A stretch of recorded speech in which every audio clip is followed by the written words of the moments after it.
Imaginez être emprisonné pendant 7 ans pour un crime que vous n'avez pas commis. Voici l'histoire de Donald Jelfak, un Allemand accusé d'avoir braqué une banque et pris des otages. Malgré toutes les preuves présentées et son état de santé, il fut plus tard accusé d'avoir volé plus de 90 kilos d'or. Cette histoire est plus étrange que la fiction, mais elle est tout à fait vraie. Notre histoire commence le 19 décembre 1999 à Nuremberg, en Allemagne, où un braquage de banque a eu lieu vers 15h15. Le voleur, nommé Shabak Assa, était grand, obèse et entièrement vêtu de noir, avec chapeau, manteau, écharpe et lunettes. Armé d'une arme à feu, il a menacé un employé de banque qui lui a remis 54 000 marks allemands. Après le braquage, il a pris la fuite dans un taxi conduit par une femme qui l'avait aidé à son insu. Malheureusement pour le braqueur, la banque disposait de caméras de surveillance qui l'ont filmé pendant le vol. Ces images ont été diffusées aux informations dans l'espoir que quelqu'un le reconnaisse. Un policier qui regardait les informations a immédiatement reconnu l'homme sur la photo. Il s'agissait de Donald Stilwak, alias Big Mac. Malgré les affirmations d'innocence de Donald, sa ressemblance avec le suspect a conduit à son arrestation. Au cours de l'enquête, des employés et le chauffeur de taxi l'ont identifié comme le voleur. Bien que Donald ait fourni un alibi et que ses empreintes digitales ne correspondent pas à celles relevées sur les lieux, un expert en empreintes auriculaires a témoigné que l'oreille de Donald correspondait à celle de la photo de surveillance. En 1994, Donald a été condamné à 7 ans de prison, en grande partie sur la base de ses preuves.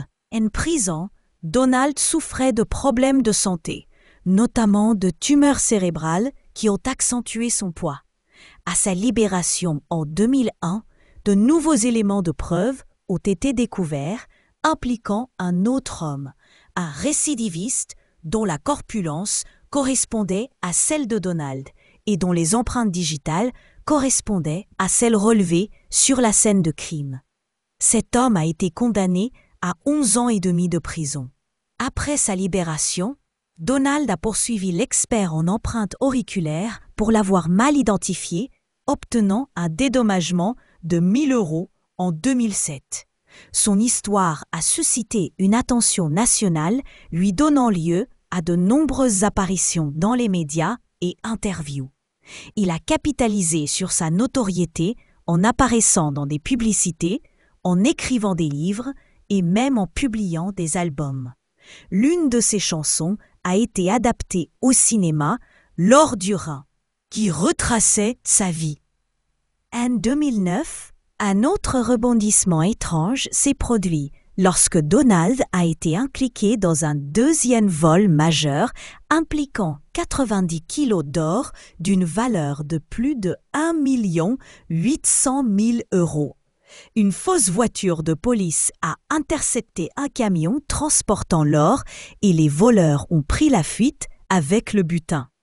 Un complice du chef du gang, Giovar, a témoigné que Donald avait fourni des informations sur la cargaison d'or. Bien que soupçonné initialement, l'enquête n'a pas permis de trouver suffisamment de preuves pour condamner Donald pour son implication dans le second braquage.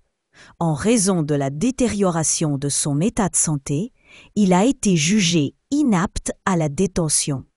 Actuellement, Donald vit chez un ami dans un village près de Nuremberg, alité et pris en charge par sa compagne.